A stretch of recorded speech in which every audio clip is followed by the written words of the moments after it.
There are two important developments tonight in the investigation into the Russian plot to sway the U.S. presidential election.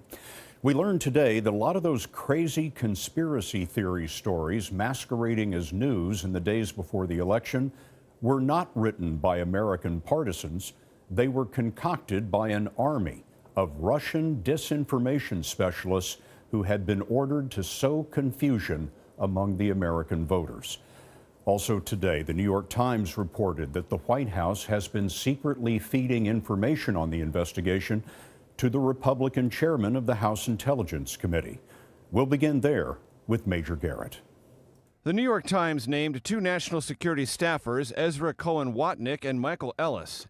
The report said they gave House Intelligence Committee Chairman Nunes evidence that Trump aides were caught up in surveillance of foreign officials.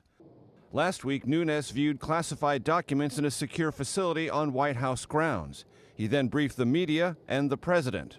At the time, White House spokesman Sean Spicer said White House staffers were not Nunes' source. It doesn't really seem to make a ton of sense. So I'm not aware of it, but it doesn't really pass the smell test.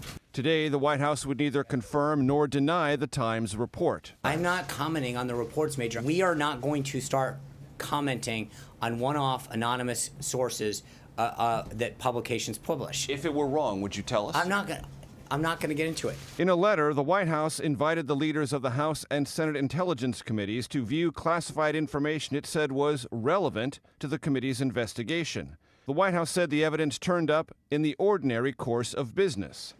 Adam Schiff is the top Democrat on the House Intelligence Committee.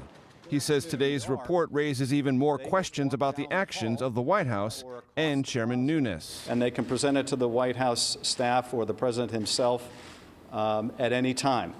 So why all the cloak and dagger stuff? The White House contends this incidental collection of information on Trump transition officials may have broken the law. Scott, the two staffers named by the New York Times did not respond to requests for comment. Major Garrett at the White House. Major, thank you.